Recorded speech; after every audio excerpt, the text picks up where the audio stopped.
What's up, guys? Shay Stevens here, PDGA number 77522, and today I'm playing a revenge round. Let's get to it.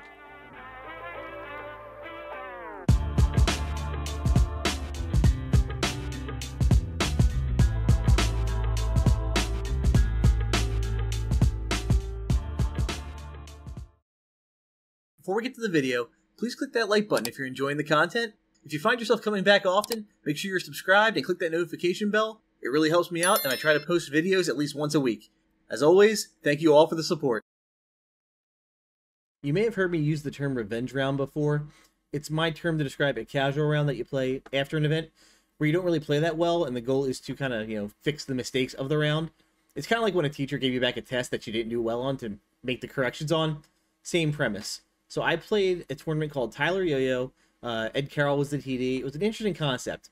The first hole you would basically play the long tee pad to the C pin. Next hole you would play the short tee pad to the A pin.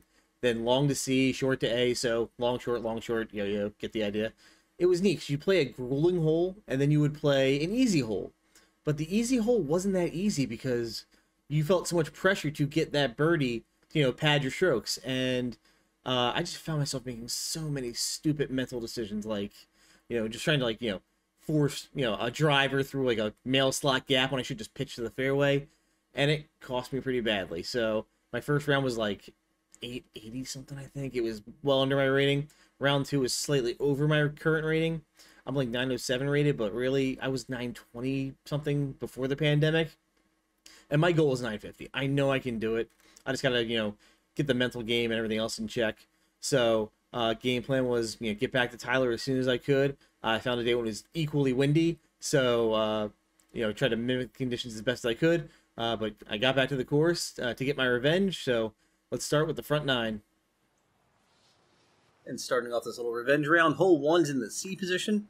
It's not the furthest, but it's definitely a real technical green. Goal here is just to get through this tunnel out of the field to give yourself an upshot. Hit that 163 gram fission reactor, nice and smooth, right out in the open.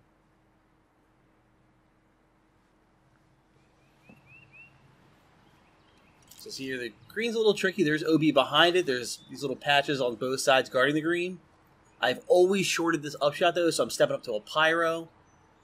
Gave it the power I wanted, but unfortunately I turned it over a little bit, and there is a right to left crosswind on that shot. So I get hung up in some of the junk. So I'm behind this nice wall of thorns and vines. Trying to find my best option. Gonna go with the electron entropy on a forehand turnover. And I almost finessed that in. But I will be settling for a par on this hole, which is not bad. My tournament average was a 4.5, so this is on the better side.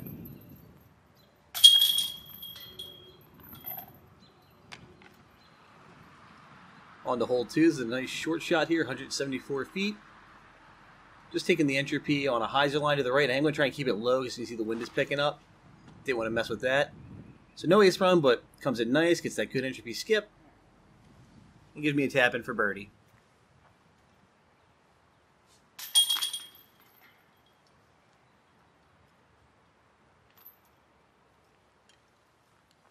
Hole 3 has really been beating me up recently. Long par 5. Really technical. OB road on the left-hand side. I'm taking the fission reactor, the 163 gram, just to make sure I don't go OB left. Get this one turned over. I do run through the right side rough a bit. But that nice fission fade kicks in and puts me back right in the middle. Send it.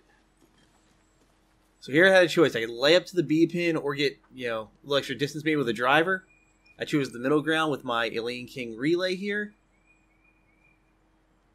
Out of my hand, I thought I pured this, and I unfortunately squared the side of the tree, flares me out. Luckily, I do not go out of bounds, but I am frustrated.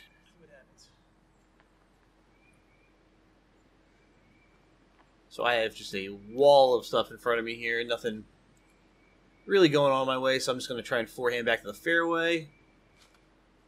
And right there, a nice little gust of wind picked up and just kept my disc from turning up the fairway like I planned. So I ended up going to the right side. So there is a crazy punch line on the right-hand side. I am not stupid enough to try that. So I'm going to try a big Anheuser up and around to give me a nice, upshot putt.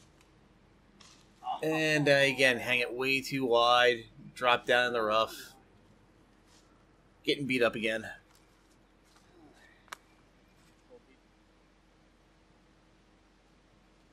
Again, I'm in a jail cell of basically pencils. Nothing thicker than my thumb, but really hard to get out of here.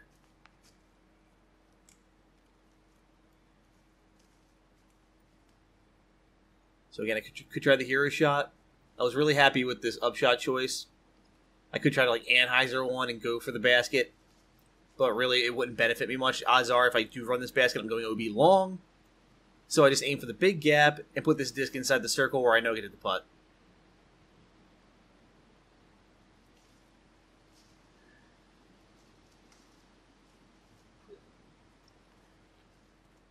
So you can see up here this green is pretty elevated. And you see the roadblocks behind the basket there serve as an OB line.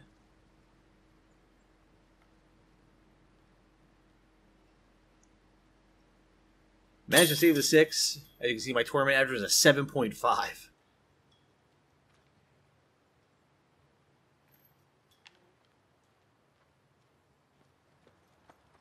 Hole 4 is definitely a must-get birdie. 174 feet, just dead straight. And I just all-arm that thing. No power pocket. Tell myself it didn't spin at all. My hips weren't in the shot. And early release central. So, long bit here. And this hole's tricky because the wind coming up the slope behind the basket does some crazy stuff. So I got a bit of a lift. I am happy I just gave it a decent run, though. Little work to do, but not that bad. So you can kind of see the leaves flickering, so you know there's a tailwind at my back. So just jam it in there.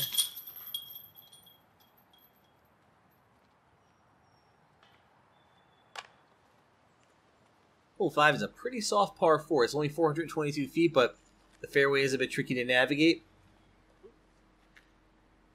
Ideally, you want to blast a driver if you can up the gut here.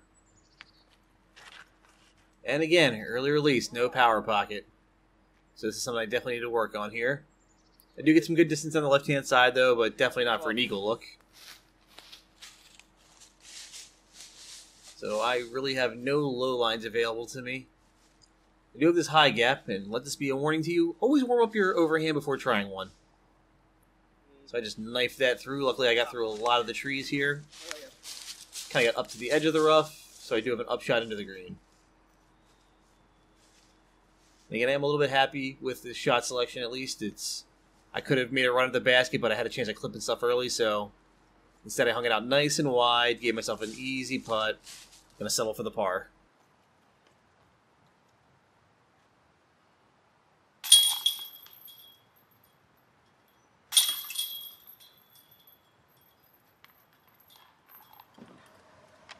Hole 6 is a short and tricky one. 199 feet. The green slopes away from the basket, which is elevated. Bit of a tight fairway here, and you see that crosswind again is picking up. And I tried to compensate for my early releases, and the result is an overcompensation and a late release. I do get lucky, though. I hyzer through the trees, come around to the back side of the basket, and do have this putt uphill. Sorry for the camera tilt. It is a very sloped fairway. And I do manage to card a birdie.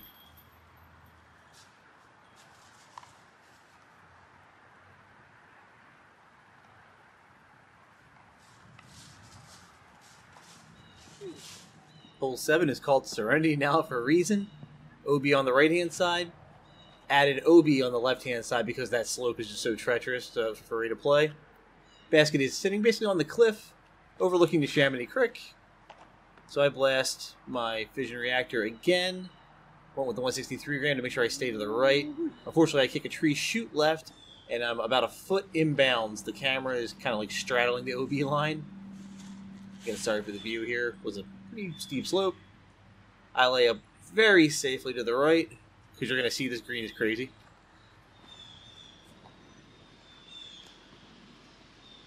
Yeah, it's kind of evil.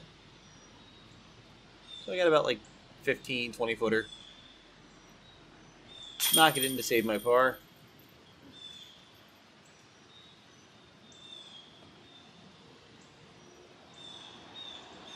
And just taking a moment to appreciate the nature. It's kind of nice when you don't have to putt at it. Hole 8's in the A pin, but it's still a pretty tough short hole. OB Creek on the right-hand side, and we actually move the OB line into the cliff there. You see the flags going down the right-hand side.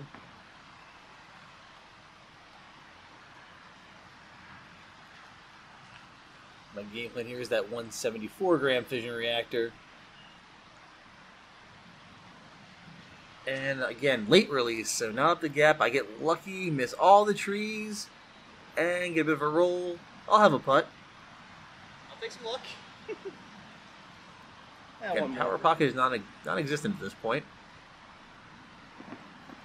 So I'm grabbing the 163 gram just to force myself to throw up the middle, which I accomplish and end up blowing past the A pin and have honestly one of the best drives I've ever had to the B pin with a mid-range, so I have to note that for later. Unfortunately, I do have this really awkward side hill lie with a tree in front of me as well. So I'm trying to test my footing.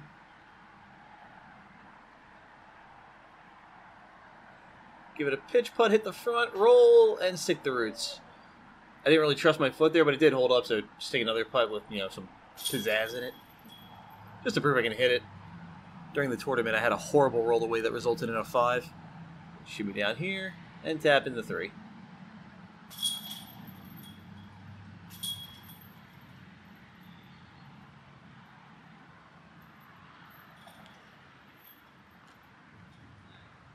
And wrapping up the front 9, hole 9 is a technical par 5. It's only 558 feet, but you're going to see it's a winding fairway. And they did add a mandatory to the right-hand side to stop you from taking the cheater line down the road there. You see the car? I tried the terror up the gut, and I loved it, but it was just a little low. Get caught up in the roots here. Killed my forward momentum. So I'm just going to try the Fission Photon just to push up the fairway a bit. I definitely want this to hyzer away from the rough.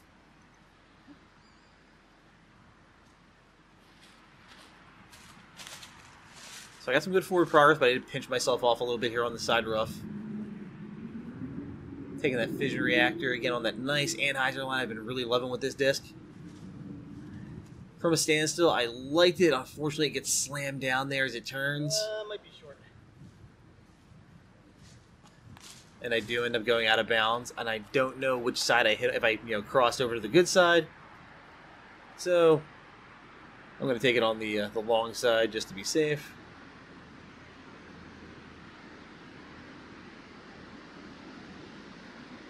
Give it a good run, but just miss left. So I have that to clean up for my par, and that'll wrap up my front 9 of my Yo-Yo Revenge round.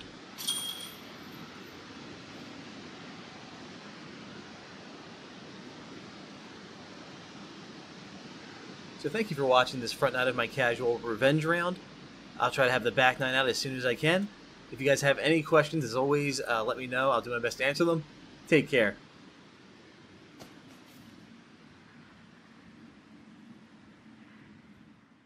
Thank you to my sponsors. For all your disc golf needs, check out Phoenix Discs and Basket Bashers Disc Golf.